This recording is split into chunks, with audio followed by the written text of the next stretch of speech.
Pour le prochain talk, nous allons laisser Adindon, qui est même déjà présent, parler. Il s'agit ici de créer des programmes auto-documentés. Donc voilà, tout le monde sait qu'il est important de documenter son code. Lorsqu'on part, on revient sans documentation, c'est vraiment un calvaire et tout. Mais donc, on va laisser Adindon en dire plus. Adindon. Là, maintenant, il n'y a pas de problème. Vous pouvez m'entendre. Là, c'est propre. OK. J'aime bien entendre cela. Donc, les aléas du direct, on s'est préparé tous ces jours-là et merci au GDG de Libreville de m'avoir fait l'honneur de venir présenter et venir parmi mes frères développeurs ici. J'espère que le seul quoi qu'on va avoir aujourd'hui, ce sont ces 5 minutes qu'on a perdues. Mais j'espère les rattraper et vous donner quelque chose qui va justifier ce retard. OK? Donc, je ne sais pas si tu veux que je commence avec la présentation. Tu me dis ce que tu veux que je fasse dès le départ, là. Tu peux commencer maintenant. OK. Voilà. Donc, present now, my entire screen. OK, et je peux faire mon share ici. D'accord, on va aller au top de la présentation. View and present. OK, rapidement, juste pour que je ne sois pas nerveux là, si tu peux revenir dans ton mic et me dire que vous êtes en train de voir et que le son est bon. Si quelqu'un peut faire ce retour-là rapidement. Voilà. Alors, je n'ai pas l'honneur de dire bienvenue à GDG DevFest 2020, mais je vais quand même le dire et je suis absolument honoré d'en faire partie. Le Gabon a toujours été une des places de ma bucket list, une des places où que je dois aller visiter avant mes vieux jours. Et comme on dit au Sénégal, Inch'Allah. Mon nom, c'est Adingom. Je suis basé aux États-Unis en ce moment, en Géorgie, et je suis du Sénégal. Et je suis venu aux États-Unis vers l'an 2000 et j'ai commencé à coder professionnellement vers les coups de 2002. Donc, ça fait maintenant 17 à 18 ans que je suis en train de coder en tant que professionnel. Mon parcours a commencé avec Java, un peu de PHP, mais vers les coups de 2003-2004, je crois que c'est quand jQuery est venu comme une librairie, j'ai carrément shifté. Le dernier, j'ai bien aimé la présentation de Laravel, qui, je crois que va être très utile pour mettre des API en place. Et j'ai un ami, Honoré Onwanou, avec les Teachers du Net, qui en fait des tutos excellents. J'ai bien aimé la présentation d'avant. Et ça m'a rappelé mes bons jours avec le Zen Framework, mais Laravel semble être plus abordable et plus propre. Donc, merci pour cette excellente présentation. Mais après le PHP que je faisais avec le Zen Framework, vers les coups de 2003-2004, je crois que je me suis investi carrément à fond dans le JavaScript au moment où beaucoup de personnes doutaient de son potentiel. Je me suis dit que c'était un langage très abordable, très rapide à aller et à produire du résultat. Donc, vraiment, j'ai fait un shift dans le JavaScript. Et aujourd'hui, avec Node.js, avec les plateformes mobiles, littéralement, JavaScript est partout. Mais ce dont on va parler, ce sera présenté sous forme de petits codes JavaScript, mais vraiment, ça s'applique à tous les programmeurs, à tous les langages. Peut-être la syntaxe sera différente, mais le concept ou les concepts dont on va parler, j'espère que ça pourra se transférer dans vos domaines respectifs. Parce qu'en tant que tech lead, en ce moment, je passe beaucoup de temps à lire de la documentation de code, de faire des révisions de code ou bien de m'imprégner d'un nouveau framework ou bien d'une nouvelle librairie. Donc, on passe beaucoup de temps à lire du code. Et parfois, ce n'est pas nécessairement du JavaScript. Je lis beaucoup de code dans tous les domaines. Donc, une tendance ou bien une chose qui s'est toujours dégagée quand je lis le code, c'est qu'il y a beaucoup de choses qui ne sont pas contextuelles quand on vient dans un programme qu'on n'a pas écrit ou bien quand on ouvre un livre. Et la façon dont le code est écrit peut rendre la tâche très difficile ou bien la tâche très souple. Et c'est de ce dont on va parler aujourd'hui. Donc, ça nous permet d'entrer dans le contexte. Et j'en ai un peu parlé durant l'introduction. Le contexte ici, c'est qu'en théorie, un programmeur consacre la majeure partie de son contexte quotidien à l'écriture du code. Quand vous regardez les films, comme par exemple les films américains qui aiment bien faire les hackers et les gens du FBI qui travaillent sur le truc, tu vois le programmeur derrière, il a 3 écrans, il est en train de taper du code, il est en train de trucs. Ouais, c'est un mythe. En fait, c'est un mythe. En réalité, nous passons facilement 10 fois plus de temps à la lecture du code plutôt qu'à la rédaction du code. OK? Si vous y pensez, quand vous commenciez à faire du code, vous écrivez beaucoup de code, mais vous allez vous documenter sur ce que vous devez écrire, sur la syntaxe. Quand vous commencez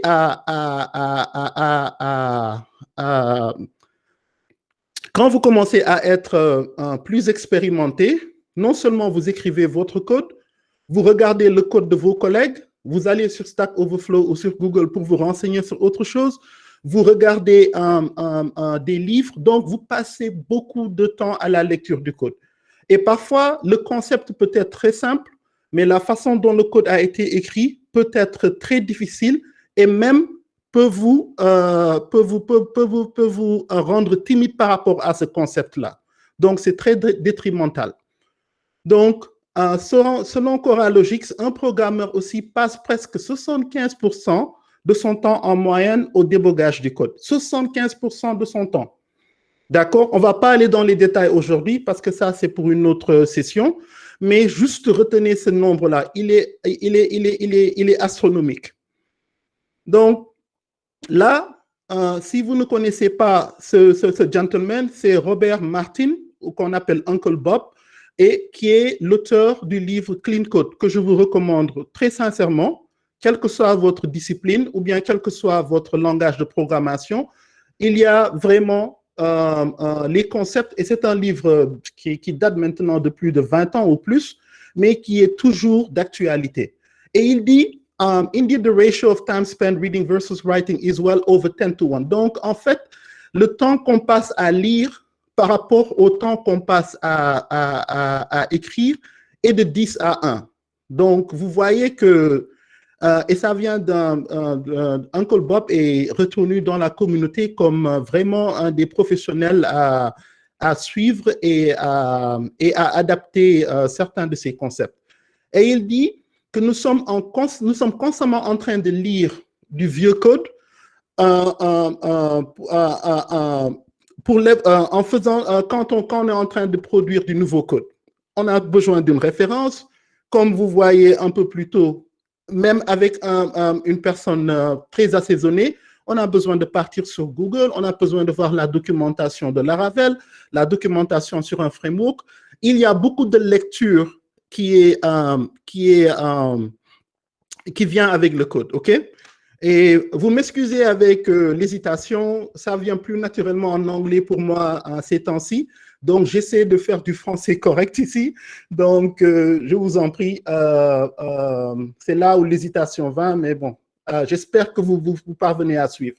Donc, et finalement, il dit, donc, si on se soucie de rendre cela plus facile à lire, ça devient plus facile à écrire.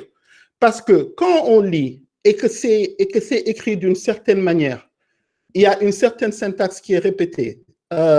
Qu'on le sache ou non, on va émuler ces habitudes-là. Donc, je ne sais pas si ça vous est déjà arrivé. Pour faire beau, on fait un code avec des trucs minimes, on le minimise au centuple. Et vraiment, ça, c'est à votre compiler de le faire, pas à vous, parce que le code que vous écrivez, c'est pour vous et pour les autres humains qui vont aller le voir. Et vous revenez une semaine plus tard, 2 semaines, vous ouvrez le même code que vous avez écrit et vous avez, OK, à quoi est-ce que je pensais ici? Donc, si on se soucie d'une écriture, d'une rédaction propre, comme on dit, on aura une lecture propre et une adaptation plus rapide. D'accord?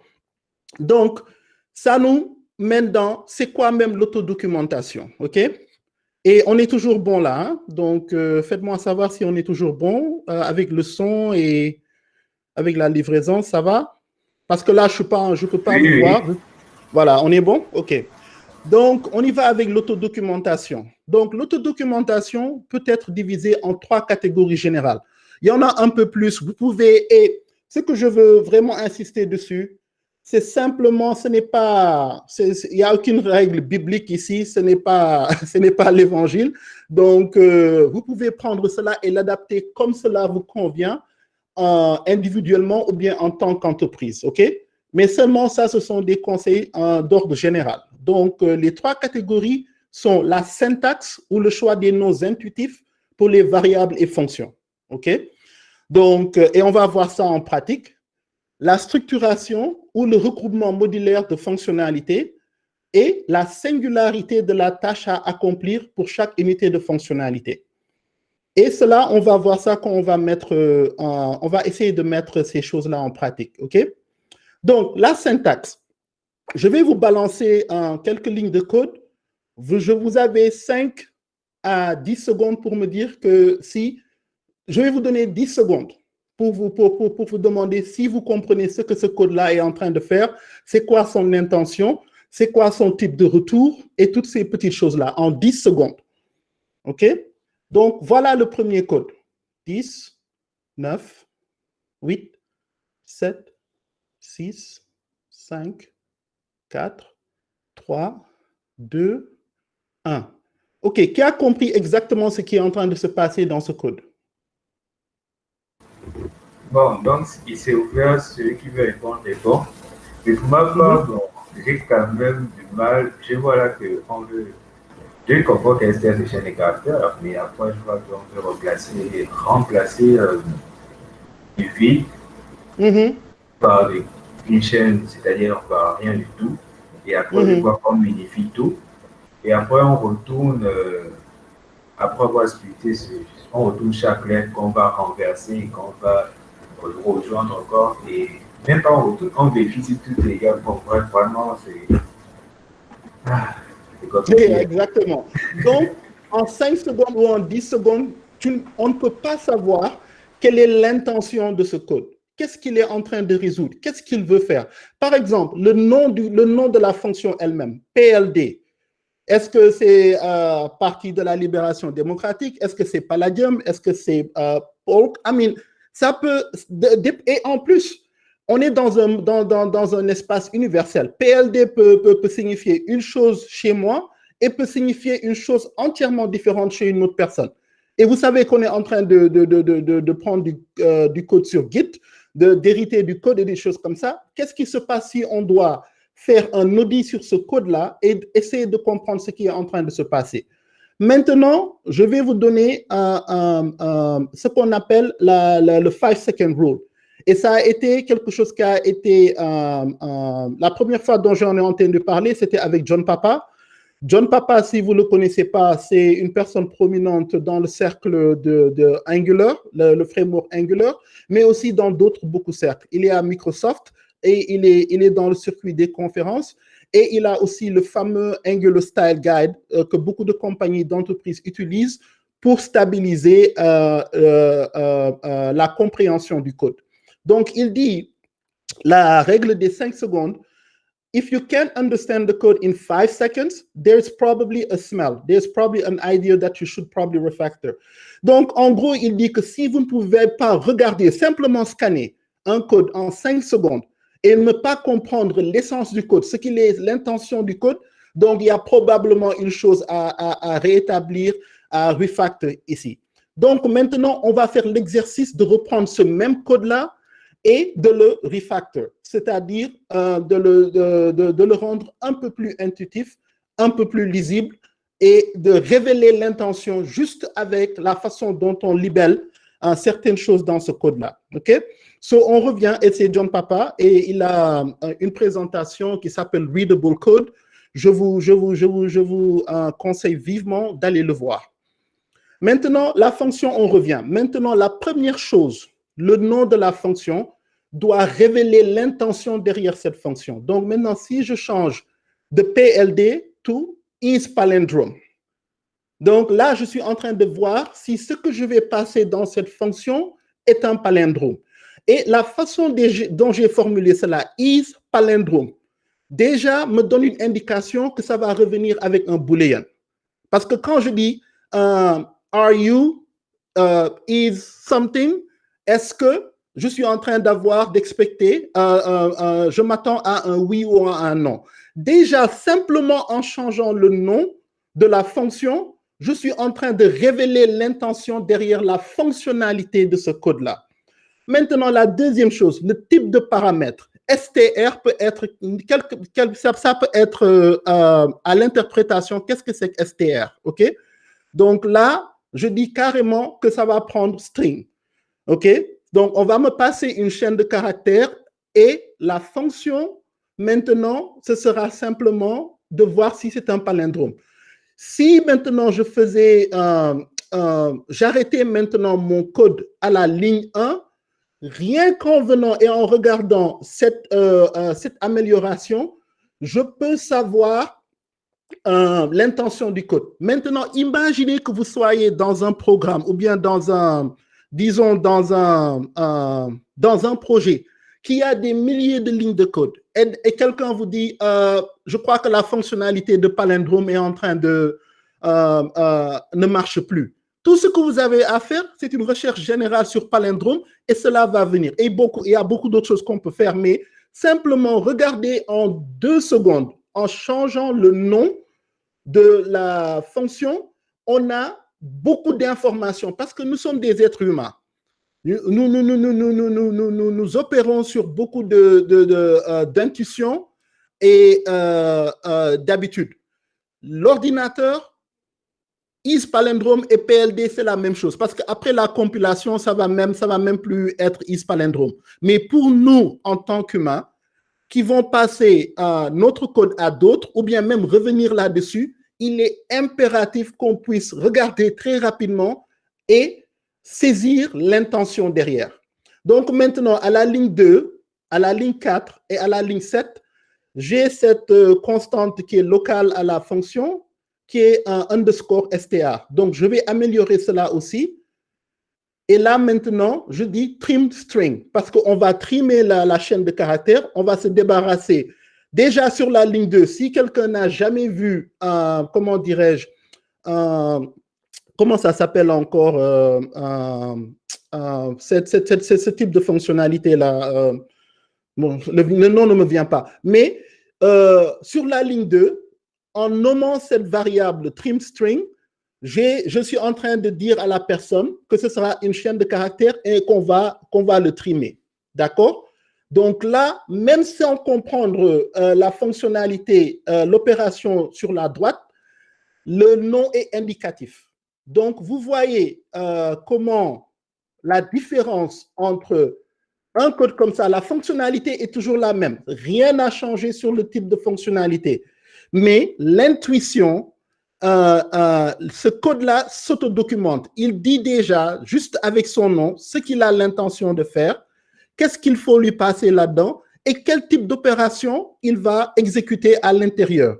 Donc, le return que vous voyez de la ligne 3 à la ligne 8, si vous ne connaissez pas la syntaxe de JavaScript, ça peut sembler compliqué, mais vraiment, tout ce que ça fait, ça prend tout ce qui est de la ligne 4 à la ligne 7 sur la gauche, compare ça avec trim string et voit si c'est vrai ou non, et c'est ce que ça retourne. Donc, quand on passe une chaîne de caractères, ça va voir si c'est un palindrome ou non. Si c'est un palindrome, ça vous renvoie vrai, true. Si ce n'est pas vrai, ça vous renvoie false. Donc, Une question ici, ou bien on peut attendre les questions à la fin, vous me dites. Mais si vous suivez, on peut continuer. Donc, je vous donne 3 secondes pour voir si c'est clair. Et on va aller à la diapo suivante. C'est bon? Oui, C'est bon. question, OK, parfait. Donc, maintenant, en pratique, on prend un tableau et on a des phrases. Et vous voyez le nom de ce tableau-là. Je l'appelle Words and Phrases. Des mots et des mots et des phrases. OK? Sentences. Donc là, j'ai un tableau qui va prendre, qui a quatre phrases à l'intérieur et j'ai mon is-palindrome à la fin. Donc, en JavaScript, une des bonnes pratiques, c'est que les fonctions se trouvent au bas de la page et la fonctionnalité se trouve au haut de la page. Et vous allez voir pourquoi dans une seconde. Et il n'y a pas de souci que ce soit au bas.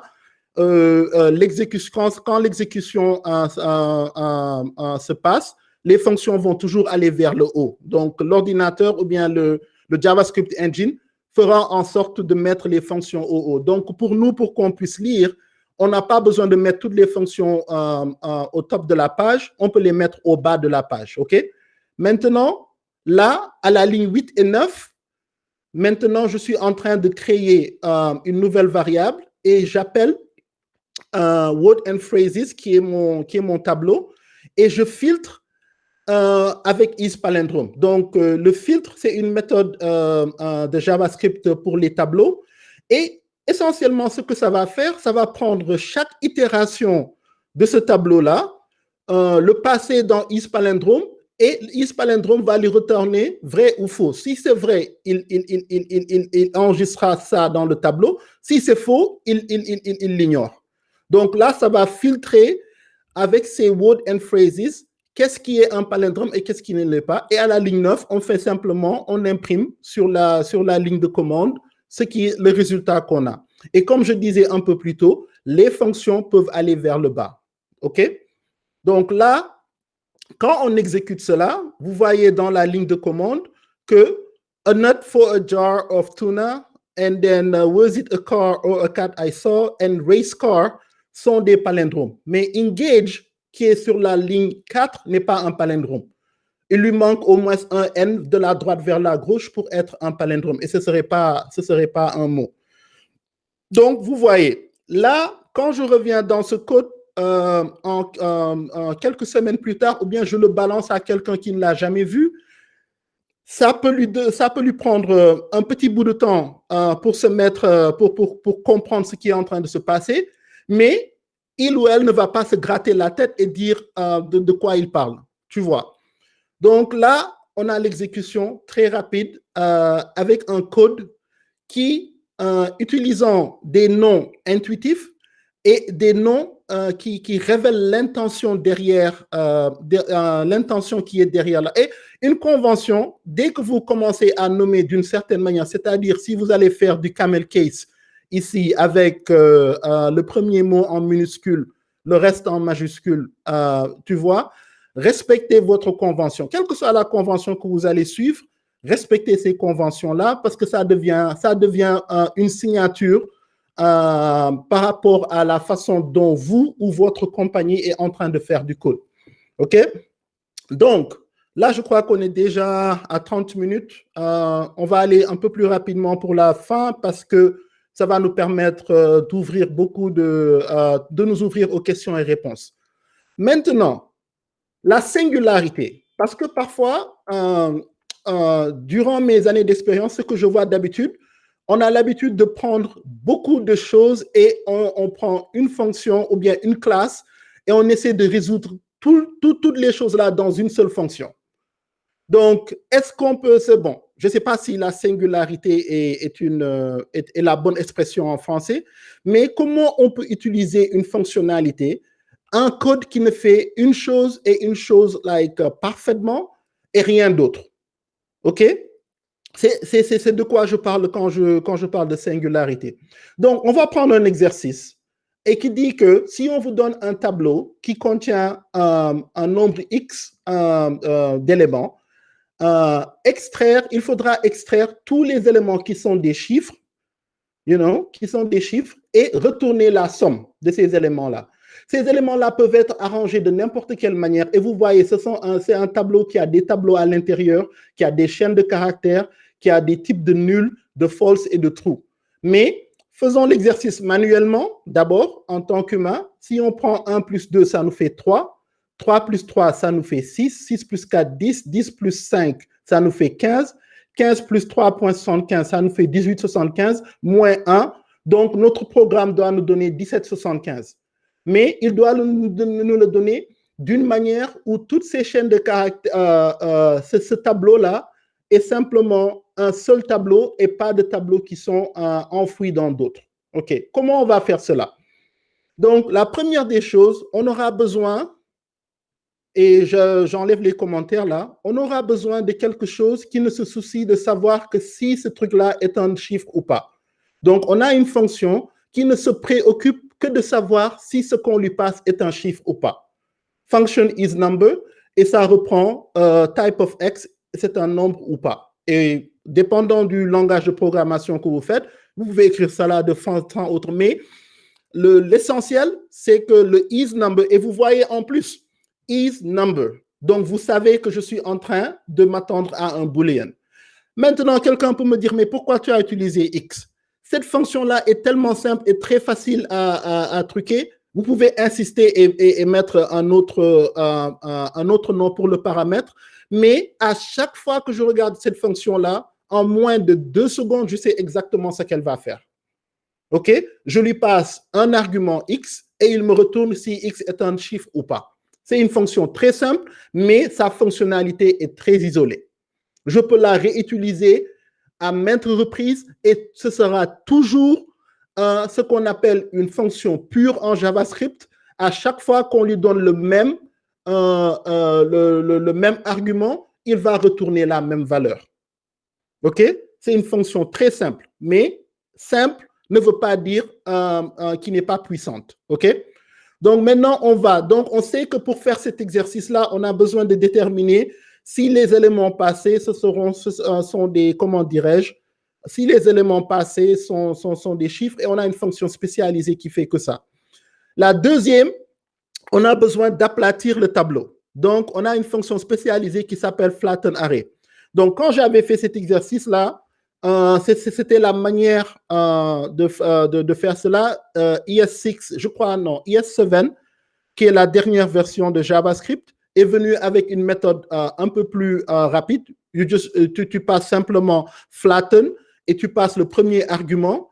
Et le deuxième argument, tu peux passer infinity. Et quand tu passes infinity, ça aplatit carrément. Parce que le deuxième argument, c'est le niveau d'aplatissement. Est-ce que tu veux aplatir à un niveau 1, 2 ou 3? Tu pourrais le faire. Mais si tu veux carrément aplatir le tableau, tu peux passer infinity. Donc, je crois que la nouvelle fonction s'appelle flatten map, qui est une fonction native en JavaScript maintenant. Donc, vous pouvez regarder la référence. C'est flatten ou flatten map, quelque chose comme ça. Mais de la ligne 7 à la ligne 13, cette fonction-là, elle est très spécialisée. Tout ce qu'elle fait, elle s'attend à un tableau et elle utilise les méthodes internes de JavaScript, qui est le array reduce, et il regarde à chaque fois chacun de ces items, de ces éléments, si c'est un array, c'est-à-dire par exemple le premier index, array 7, 0, est un array. Si c'est un array, qu'est-ce qu'il fait? Il utilise la récursion sur la ligne 10 parce qu'il appelle flatten array en mode récursif. Si ce n'est pas un array, il fait seulement, il ajoute cela comment dirais-je, il ajoute cela au nouvel objet, au nouveau tableau qu'il est en train de mettre en place. OK? Mais c'est une fonction très spécialisée. Maintenant, vous voyez que si vous n'avez pas le background en JavaScript, ça peut sembler être difficile à lire, mais imaginez-vous si cette fonctionnalité se trouvait dans une plus grande fonction et tout est là-bas, tout est mixé et truc. Mais au moins ici, c'est isolé. OK? Now, we have isNumber qui est spécialisé pour voir si ce qu'on lui passe va être un chiffre. Nous avons flatten array qui son seul job, c'est de prendre un tableau et de l'aplatir. Et quel que soit le niveau du nesting, il peut l'aplatir tout à fait à plat. C'est son seul job. Il ne fait rien d'autre. OK? Finalement, on a une autre fonction qui fait sum of numbers. Sum of numbers, le nom est descriptif. Tu lui donnes deux chiffres, arguments x et y, et il te retourne x plus y. Très simple. OK? Donc, c'est de ça dont je parle quand j'étais en train de parler de singularité. Chaque fonction s'occupe d'une seule chose et la fait très bien. Et cela a beaucoup d'avantages quand ce sera le moment de tester votre code, quand ce sera le moment de réutiliser votre code, de passer ces fonctions-là à d'autres fonctionnalités. Il y a beaucoup d'avantages pourquoi se soucier de faire ou de structurer son programme de cette manière. OK? Maintenant, si on a ça en pratique, sur la ligne 19 maintenant, on prend et JavaScript a la capacité de faire du chaining. Ce qu'on fait maintenant, on fait console log qui nous printe sur la ligne de commande. Flatten array, ça prend, comment dirais-je, notre array set et ça suit la chaîne. Maintenant, le résultat de flatten array set est passé à filtre qui va voir si c'est un nombre, c'est un chiffre, le tableau qu'il va recevoir. Et finalement, on va utiliser un reduce qui va prendre ce tableau-là et nous donner le nombre, la somme finale. OK? Donc, si on exécute cela,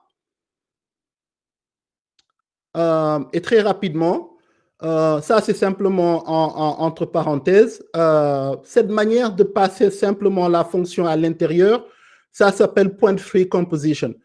On peut faire ça avec JavaScript. Je crois que j'ai vu ça avec Python. Il y a beaucoup de langages qui le font. Je crois qu'on le fait sur C. C'est point-free. C'est un concept très, très puissant quand vous l'utilisez dans le contexte qu'il faut. Et ça rend vraiment votre programme très lisible. OK? Donc, c'est quelque chose, si vous n'avez jamais entendu parler, c'est quelque chose à voir. Maintenant, si on exécute, vous voyez sur la ligne de commande en jaune, le 1775 qu'on a trouvé, la fonction nous rend la même chose avec le 1775. OK? Donc là, très rapidement, cette singularité, quand on prend ces codes-là et qu'on isole leurs fonctionnalités, quel est l'un des avantages que cela puisse créer pour nous? Maintenant, on peut faire de la composition. On peut prendre des fonctionnalités, les grouper sous un label très spécifique et les arranger d'une manière que ça suit une séquence très spécifique. Donc, si vous vous rappelez, je ne me rappelle même pas la plupart des choses, de mes classes de mathématiques au lycée, là, mais vous vous rappelez du concept de f rongé de h, f rongé rond h de quelque chose. Quand on prend une fonction et que son retour est passé à l'autre fonction et ainsi de suite. Quand on a une fonction, quand on a une singularité comme telle, on peut s'aventurer à ce qu'on appelle la composition de fonctions. D'accord?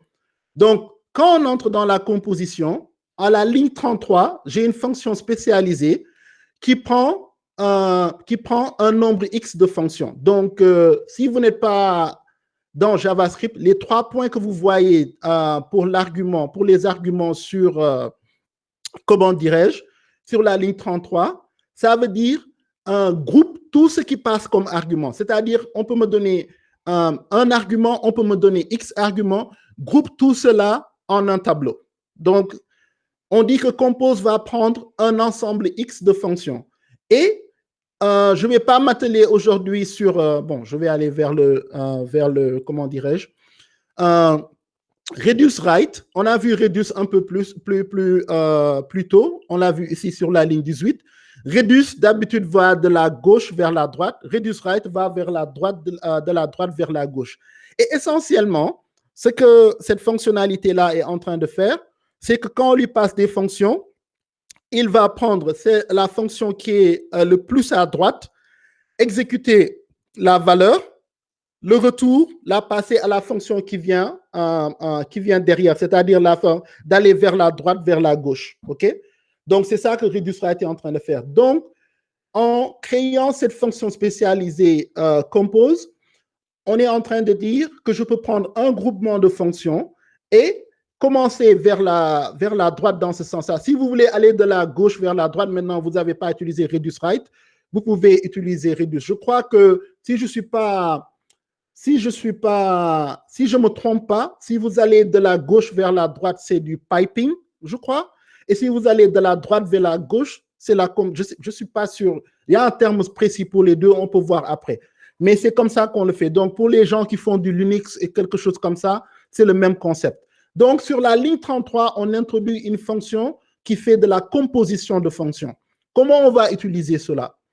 On revient sur notre programme un peu plus haut. Notre console.log sur la ligne 3 fait toujours la même chose qu'on avait. Mais maintenant, sur la ligne 9, on a une nouvelle variante ici qui nous dit calculer calc number sum. Number sum. Calculer la somme des chiffres qui vont passer ici. Et maintenant, j'utilise compose. Et compose, comme je vous l'ai dit, puisque ça a utilisé de la droite vers la gauche, va faire quoi? Va aplatir le tableau d'abord, prendre le résultat, le passer à filter numbers et prendre comment dirais-je, le résultat de filter numbers et le passer à array sum. OK. Donc, en réalité, si on ajoute, et c'est la référence dont je parlais, F rond G de H, mais en ce moment-là, ça vient de la droite vers la gauche. OK. Donc, en réalité, la ligne 3, avec son console.log, et la ligne 11 doivent me donner maintenant le même résultat. OK? Donc, quand je reviens sur ma ligne de commande, vous voyez que la ligne 3 me balance 1775 et la ligne 11 me balance 1775. Donc, deux manières d'approcher cela. Une, la singularité m'a permis de prendre avantage du chaining que JavaScript offre. Deux, la singularité aussi m'a permis de faire de la composition de fonctions. Donc, ces fonctions-là ne sont pas figées dans ce programme-là. Je peux l'utiliser dans n'importe quel autre programme de mon projet, juste en important cette fonctionnalité. Et on va voir comment faire cela. C'est la dernière partie. Je crois que ça va. On peut continuer. On y est presque. OK? Donc maintenant, quand on a cela et on a notre... Parce que quand je suis en train de développer une fonctionnalité, je ne me préoccupe pas de beaucoup de... Je veux aller au résultat le plus rapidement possible. Et après cela, je me dis, OK, maintenant, je peux isoler cela un peu plus. Je peux abstraire un peu cela. Oh, il y a déjà une autre fonctionnalité qui fait la même chose. Peut-être qu'on peut les combiner. Donc, d'habitude, mon flow à moi, je prends toujours le temps de faire quelque chose en aparté, d'arriver au résultat, et après, je me mets dans la structuration de ce résultat-là. Quand je suis à, comment dirais-je, à un stade qui me convient, et je ne sais pas pourquoi on ne s'applique pas à faire la même chose dans le monde du programming. Quand vous rendez un papier universitaire, vous ne passez pas du temps à dire que je vais parfaire les lignes, je vais mettre tous ces trucs-là en truc, mais vous n'aurez jamais le temps de rédiger quelque chose. Donc, le premier exercice, c'est de juste rédiger, d'avoir tout ce que vous voulez avoir sur ce papier-là, et après, vous pouvez commencer à polir ce papier-là et le mettre dans le format qu'il faut. OK? Donc, c'est une des choses que l'on fait pour s'adapter à cela.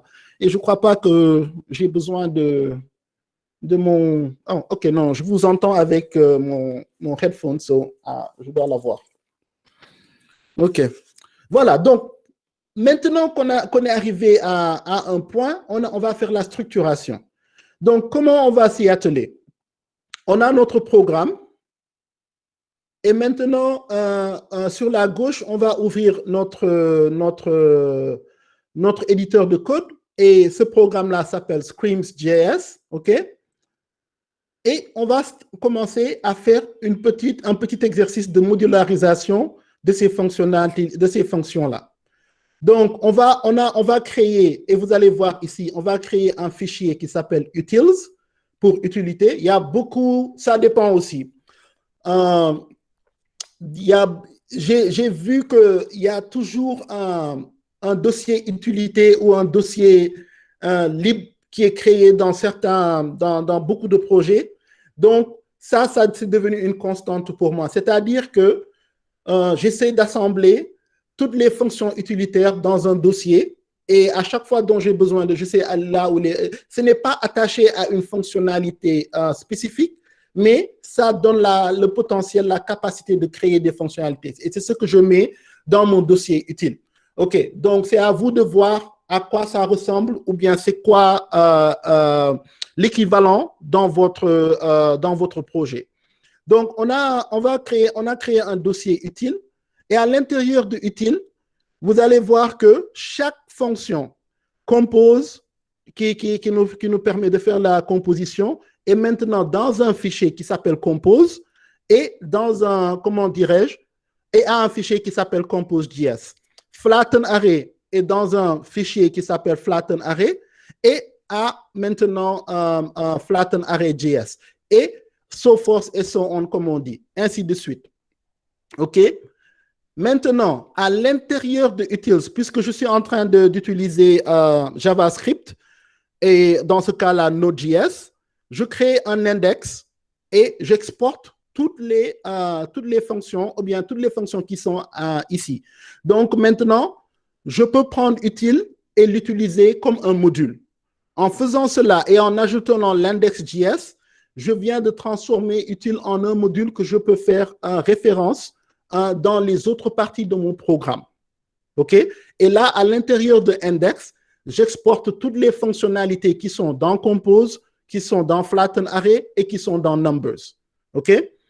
Et à quoi ressemblent ces fonctions-là dont on a vu un peu plus tard? Compose est maintenant ici par lui-même. Il n'y a rien autour de lui. Il ne fait que ça. OK? Filter numbers ne fait que ça. Il prend un tableau et prend ce tableau-là et le retourne et te retourne un tableau qui extrait simplement les chiffres. Et flatten array qu'on a vu un peu plus tôt fait la même chose. Maintenant, il est isolé dans son fichier, dans son fichier, dans un dossier qui lui est propre et dans un module qui donne du contexte à sa fonctionnalité. OK? Et l'autre qui restait, c'est ArraySum qui prend un tableau et ajoute tous les chiffres qui sont à l'intérieur de ce tableau-là. C'est ce que ça fait. D'accord? Maintenant, quand on a fait cette modularisation, l'effet direct, ça devient de la lisibilité. On avait beaucoup de lignes de code dans notre programme qui est un programme très petit, mais ça devient mal à suivre parce qu'il y avait beaucoup de choses dans ce programme-là. Maintenant, avec la modularisation, on gagne en lisibilité. OK? Donc là, au fur et à mesure, je suis en train de prendre les choses et de les éliminer. Donc, je n'ai peut-être plus besoin de la ligne 11. Vous voyez? À la ligne 1, j'ai un import qui va commencer comment dirais-je, à prendre ces fonctionnalités qui se trouvent dans le dossier utile. Et vous voyez ici, utile maintenant devient un module à cause du index.js que j'ai créé et qui renseigne, qui fait la référence sur les autres fonctionnalités qui sont là-bas. So, ma première ligne maintenant, ce sera d'importer les fonctionnalités, ce qu'on fait la plupart du temps en Java, en Python, en n'importe quel langage. On prend des fonctionnalités qui sont très, qui sont à l'intérieur de fonctionnalités très spécifiques et on les amène quand on en a besoin pour notre programme. C'est exactement ce qu'on est en train de répéter ici. Mais là, on a écrit ces programmes-là. Donc, pourquoi voir que c'est comme ça que le programme que vous utilisez en termes de package, en termes de librairie, c'est comme ça que ça fonctionne? Et pourquoi pas ne pas appliquer cette même discipline au code que vous créez? Donc là, maintenant, on va faire l'import des utiles. Et je crois que j'ai manqué un slider, mais vous allez revoir ça sur la livraison. Après avoir fait un peu de nettoyage, j'ai un code maintenant qui est prêt pour la livraison. C'est-à-dire que sur la ligne 1, je fais l'import de array_sum, compose, filter numbers, flatten array du module utile. Donc maintenant, de la ligne 3 à la ligne 13, là, c'est simplement l'array 7 qui a été condensé. Mais quand j'ai sauvegardé le fichier, c'est parti ligne par ligne. Au lieu de me donner ça en une ligne, ça a fait de la ligne tout ce que j'avais. Donc, il y a à peu près 10 éléments dans cet array-là. Et ça m'a donné ligne par ligne. Donc, j'ai condensé cela. Mais en réalité, la ligne 3 n'est qu'une simple ligne. OK? Maintenant, la ligne 14, qui normalement devrait être notre ligne 4, fait calc number sum, fait la composition, et la ligne 16 retourne notre composition. Console.log, calc number set, array set. Maintenant, ce programme-là, il est très lisible. Vous voyez, c'est en réalité, c'est quelques 5 lignes de code, mais 5 lignes de code avec beaucoup de choses qui ont été isolées, abstraites et mises dans une position qui rend notre programmation très flexible. OK? Et maintenant, quand on repart sur la ligne de commande, on a notre 1775 qui revient encore. Et ça vient de la ligne 16. OK.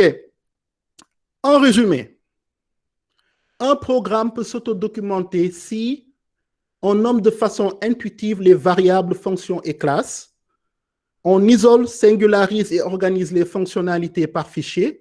Et finalement, on utilise une structure facile à suivre en regroupant les fonctionnalités similaires. C'est tout ce que j'avais pour vous aujourd'hui. J'espère que vous avez des questions.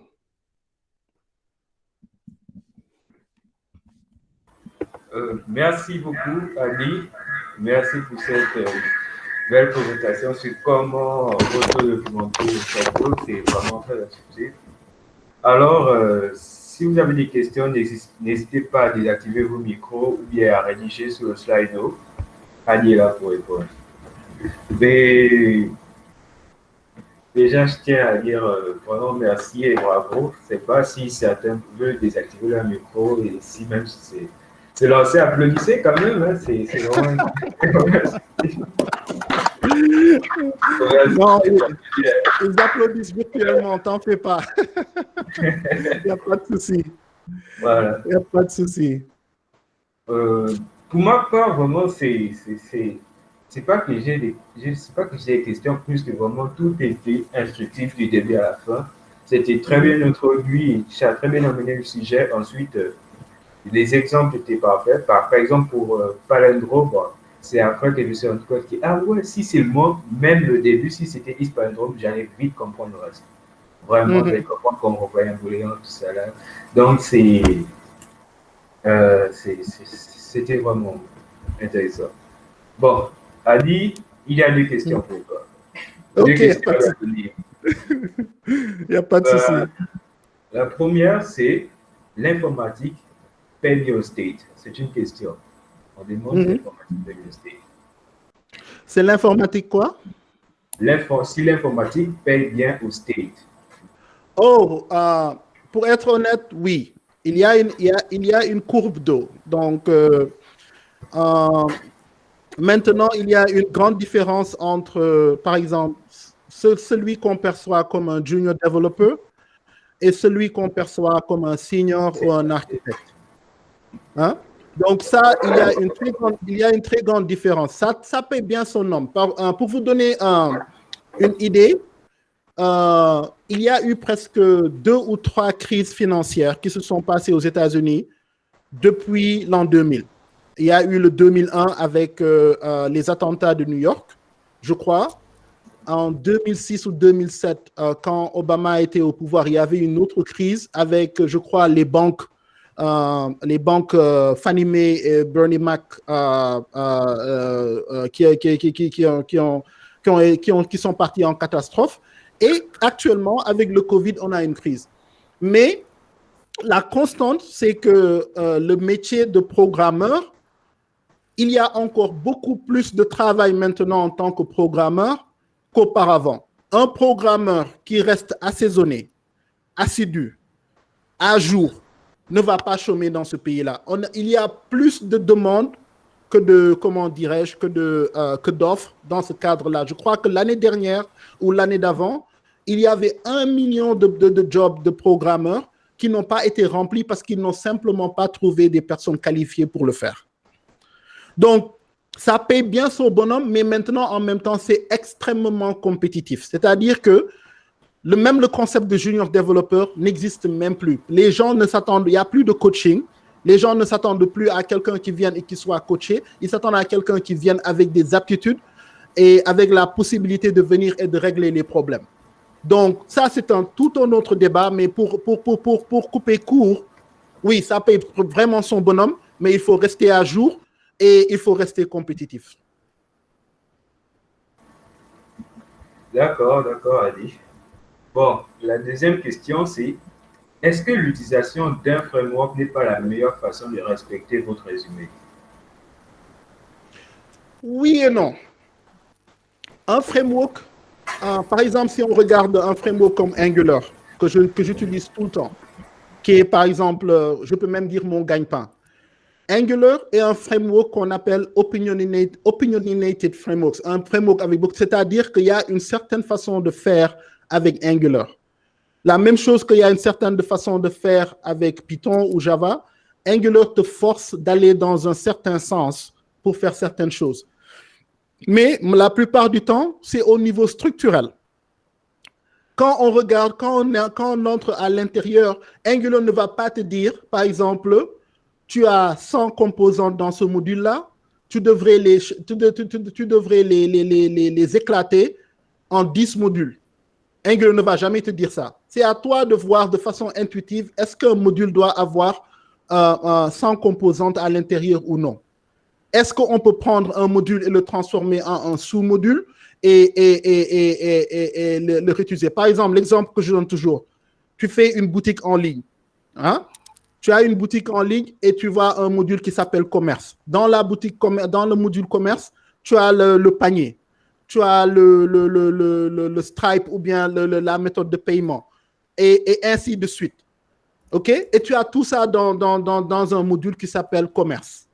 Est-ce que ce ne serait pas plus acceptable de prendre un module particulier pour le panier, un module particulier pour les méthodes de paiement?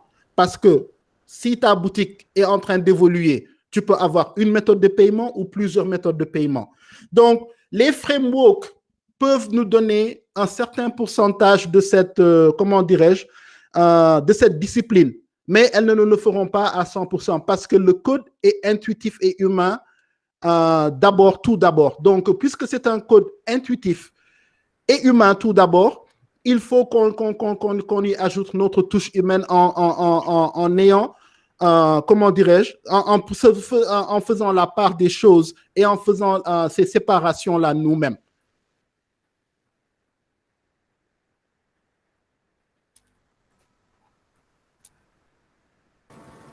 D'accord, Ali. J'espère que ça a répondu à la question de Anonyme. Alors, est-ce que vous avez d'autres questions? Oui. Cédric? Oui, on a d'autres questions. Stéphane? D'accord. Oui. Qui prend la parole? Stéphane. Marcel, tu n'as pas posé les questions. OK. Merci Andy d'avoir partagé avec nous ces astuces vraiment très, très, très géniales de programmation qui permettent d'avoir du code propre, du clean code, comme vous l'avez si bien dit en début de vos propos, tiré de monsieur Ankelbock, c'est ça, si je ne me trompe pas. Question, c'est plutôt au niveau de la complexité, en fait, de l'efficacité. Quand je parle de complexité ici, c'est au niveau des appels, en fait. Lorsqu'on va faire les appels de ces différents fichiers, quel est le temps que ça prend par rapport à celui-là qui a d'un seul fichier? Est-ce qu'il n'y a pas une légère différence en termes de temps? Je sais pas. En termes de temps, c'est par exemple, il faut comprendre une chose, ça dépend aussi du langage de programmation. D'accord. Quand on fait un import en JavaScript, ce que JavaScript fait à la compilation, ça prend tout le rendu et le met là-dedans. Donc, le temps sera le même. C'est-à-dire que ça devient du moment où on les importe de cette manière, ça devient JavaScript les transforme en fonctionnalités localisées. Donc, au moment où le JavaScript va s'exécuter, le temps sera le même. La seule différence, c'est quand on a ce qu'on appelle les imports dynamiques. Quand on a un import dynamique, et c'est ce que, par exemple, Angular fait avec le lazy loading pour les modules, quand il y a une syntaxe particulière qu'on utilise pour faire du lazy loading. Quand on fait du lazy loading, Angular prend une référence de ce module-là, mais ne le met pas dans le programme de départ. Donc, une des choses que l'on fait pour pouvoir gagner en temps le rendu en Angular, par exemple, et dans beaucoup d'autres cas spécifiques, on regarde le minimum dont on a besoin pour démarrer un programme, et c'est le programme de démarrage. Donc, tout le reste, on les met en import dynamique. Mais quand on a un import, comment dirais ça, un import de cette façon, de la manière dont j'ai partagé là, cela fait partie du programme final au rendu. Donc, il n'y a pas de différence. Ça devient plus gérable, ça devient plus facile à maintenir, mais au final, le résultat est le même. Donc, je crois que c'est simplement faire la distinction. Qu'est-ce qui sera disponible dès le départ? Et si c'est disponible dès le départ, vous avez maintenant faire la part des choses entre avoir tout au démarrage et avoir un fichier qui grandit, parce que certains modules peuvent prendre beaucoup d'espace, ou être un peu plus organisé et dire, est-ce que j'ai vraiment besoin de cela pour ce programme-là, pour que ce programme-là puisse truc.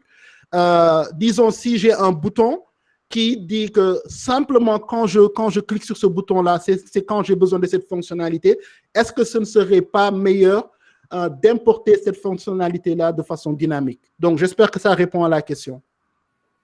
D'accord, merci bien, ça répond très bien à la question. Merci. Okay. Je vous remercie.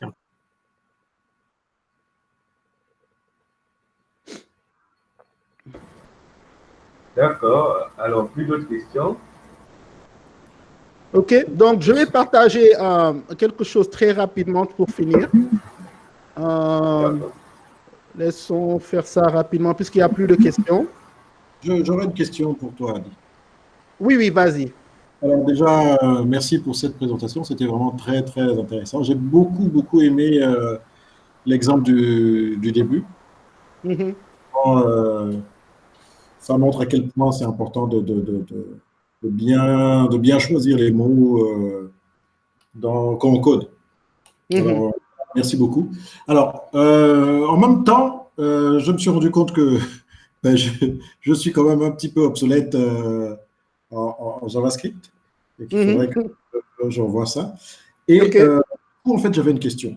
Le petit programme, en fait, que tu as fait, tu l'as fait en Node.js. Oui. Alors, je voulais savoir le concept, en fait, de l'import on va dire, tu vois, tu as fait, en fait, l'import à chaque fois de fonctions qui était utile. Je voulais savoir si en pur JS, ça fonctionne de la même façon. Oui, bon, donc en pur JS, parce que bon, le JavaScript en tant que tel n'avait pas ce concept de module, ou bien on a eu par exemple, quel est l'autre là? Il y a eu beaucoup de librairies intermédiaires qui sont venues pour pouvoir faire ces genres de choses-là. Maintenant, ce que tu peux faire, c'est que l'ordre d'appel compte en JavaScript. Tu pourrais avoir, par exemple, un fichier spécialisé qui simplement fait une référence à tes différentes fonctions dans un certain ordre. OK? Maintenant, quand ils sont disponibles, tu peux reprendre ces fonctions-là. Tu peux même prendre, comment dirais-je, parce que si tu es en HTML, tu utilises la source, par exemple, et tu dis que c'est celui-là que je veux. Si tu es en JavaScript, faire un import direct comme ça, sans l'aide de librairie ou de Node, ça devient un peu plus difficile. C'est-à-dire que, et c'est une fonctionnalité qui n'est pas vraiment native au JavaScript, si ça répond à ta question. Oui, d'accord. Ok, super. Super, merci beaucoup, Adi. Yeah. Et peut-être le truc derrière, c'est que Node parfois te force à aller dans le back-end de JavaScript. Et parfois, tu ne veux nécessairement pas aller dans le back-end, tu veux rester dans le front-end de JavaScript, dans le navigateur. Il y a maintenant des librairies, par exemple, Webpack est une manière. Webpack, l'autre, comment ça s'appelle? Browserify. Il y a des librairies que tu peux utiliser purement dans le front-end qui te donnent ces fonctionnalités de pouvoir importer d'autres fonctionnalités dans ton code. Donc, oui, tu peux faire ça aussi. D'accord, excellent. Ok, merci. Donc, une des choses que il y a une autre question avant que je... Non, en fait, c'est juste que c'est-à-dire, je sais que l'export n'est pas natif à Node.js, vu que moi-même, pour faire les imports, des fois, j'installe Babel Node. Mais je viens de voir d'autres CMD que tu as fait paramètre RESMs. Donc, c'est ce raccourci qu'on utilise au lieu de faire appel à Babel Node pour pouvoir exécuter import ou export avec Node.js. Ah, d'accord. Ah, j'aurais pu utiliser Babel alors. Oui, il y a Babel, il y a ESM, il y a tellement d'options maintenant. Je crois que en tant que développeur en JavaScript, maintenant, on a vraiment une palette de choses à nos dispositions. Mais Babel et Webpack, en ce moment, si on n'est pas... Parce que, par exemple, même Angular et React, en dessous de créer de React App ou Angular CLI, c'est Webpack qui est en train de faire toutes les choses, qui est en train de faire... ils ont abstrait Webpack pour toi. Et parfois, quand tu as besoin d'une fonctionnalité très précise, tu dois éjecter l'application et ça expose maintenant Webpack à toi ou bien l'autre. Mais vraiment, mon truc avec ça, c'est que j'aime bien conduire une voiture, j'aime pas ouvrir le moteur. Je vais chez le mécanicien pour ça. Donc, si cette partie-là vous intéresse, vous pouvez prendre créer de React App et faire le eject. Et là, maintenant, vous avez accès à Webpack. Mais comment dirais-je, je crois Alex disait un peu plus tôt, ça vous permet de voir comment un projet comme Facebook a mis en place son React, son Webpack. Et on peut apprendre de ces choses-là. Donc, comment ils ont mis un Webpack, comment ils sont en train de faire la minification, comment ils sont en train de faire le CSS, toutes ces petites choses-là. Ce sont vraiment des professionnels qui ont mis ça en truc. Donc, je crois que pour le côté éducation, ça, c'est bénéfique d'ouvrir et d'essayer de comprendre un peu plus comment ces projets sont mis en place. Mais pour le côté professionnel, quand on est en train de travailler, je crois que si on ne contrôle pas notre temps, ça devient une perte de temps parce que c'est déjà fait pour vous.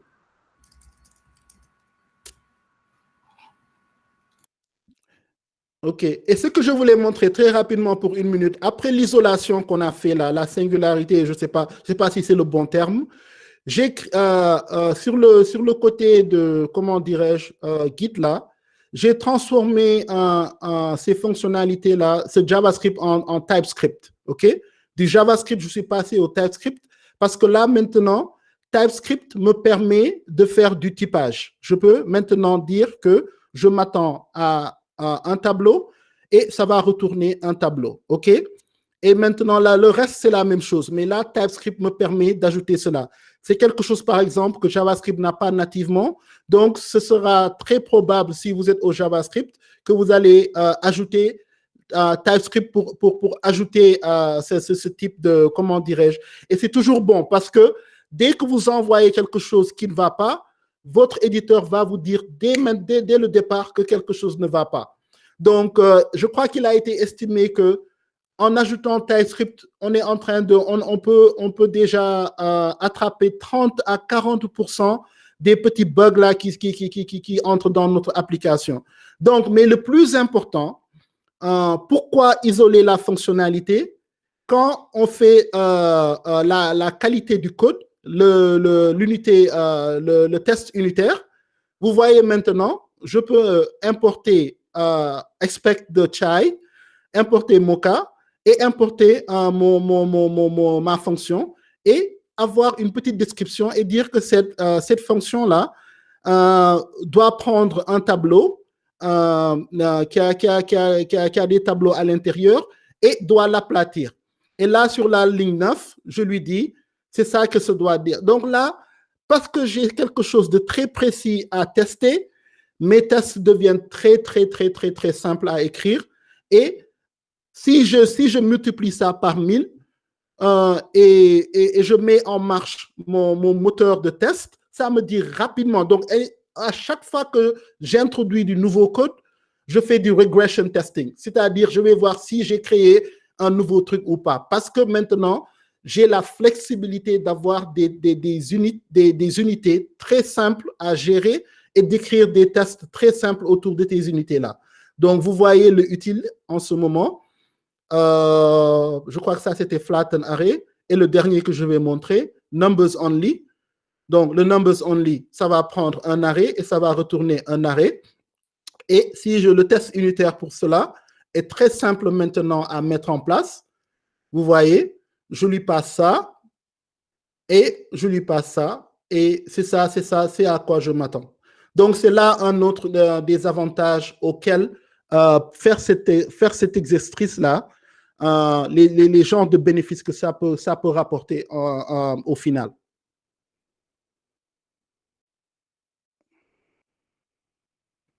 Moukeitou, tu es en mute là. Je crois que tu es en train de parler, mais je ne t'entends pas. Oui. Donc, je voulais dire merci encore pour cet apport. Les tests unitaires, important ça. Ne t'en fais pas, on ne les aime pas du tout. Ils sont nécessaires, mais on ne les aime pas du tout. Donc, est-ce qu'il n'y a plus de questions encore? Pour ma part, c'est même pas que je ne suis pas curieux, c'est juste que vraiment, il y a eu des apports. Et là, les explications sont simples, j'ai tout compris, vraiment. Merci, Adi. Merci à vous. Merci bien. Et allez, donc, à très bientôt. Et donc, mais, Omar, tu voulais parler? Non, je voulais demander à Cécilia si elle a tout compris aussi. C'est qui a tout compris. Ah, oui, j'ai tout compris. Elle dit qu'elle a tout compris. Donc, en tout cas, je tenais à remercier Adi pour cette excellente et brillante présentation. J'espère que nous aurons l'occasion de le revoir encore dans un de nos événements en dehors de celui-ci. Moi aussi, hein. Entièrement à votre disposition. Juste faites-moi savoir. Donc, il n'y a pas de souci. Et vous pouvez suivre sur YouTube. Je fais du live streaming tous les lundis, mercredis et vendredis à 5h30 heure de New York. Je crois que c'est 9h30 heure de Libreville. Et oui, donc j'essaie de... Et vraiment, c'est un cadre très, très relax. C'est-à-dire qu'on commence à zéro. Je n'essaie pas de faire une présentation préparée parce que ça permet de voir les lacunes que n'importe quel programmeur a. L'expérience, les 15 ans ou 17 ans d'expérience, on est en train toujours d'utiliser des références, de se mettre à jour. Donc, c'est un cadre très relax, c'est-à-dire que c'est vraiment ouvert quel que soit votre niveau. Bon, la seule chose, c'est que c'est en anglais. Donc, je suis plus confortable en anglais. Mais je fais ça 3 fois par semaine. Vous pouvez me suivre sur YouTube et sur Twitch, ADYNGOM. Merci. Parfait. Donc, pour ceux qui veulent, on a un groupe WhatsApp. Le lien sera envoyé tout de suite. Et aussi, Adi, par rapport aux documents, j'espère qu'ils sont toujours au slide, en fait. D'accord, donc après nous aurons aussi les slides d'Ali pour ceux qui veulent. Et demain, nous aurons encore un autre talker qui va nous parler des moyens de paiement sous WordPress avec David à 18h. Donc voilà, c'est fini pour aujourd'hui. On a eu 2 présentations intéressantes, notamment sur les packages, la Laravel et la documentation. C'était vraiment très noble. J'ai envie de dire que j'ai beaucoup appris. Il ne faut pas pleurer. Oui, Adi, non, je ne vais pas pleurer. Oh, un grand comme moi. Mais oui, Adi, le nom de la chaîne, c'est toujours Adi? Oui, attends, j'arrive là. Donc, oui. Donc, si tu peux aussi laisser ton mail pour d'autres personnes qui auront d'autres interrogations. Je crois que j'avais, si on revient ici, ok, voilà. Et si on view, oui, ok. Mon site personnel, c'est addingom.com et la chaîne YouTube, c'est simplement Addingom. Hein. YouTube, c'est Addingom et c'est tout là-dedans. Donc, je vais mettre ça, c'est déjà sur le slide et je vais te partager les slides dès que tu es prêt là.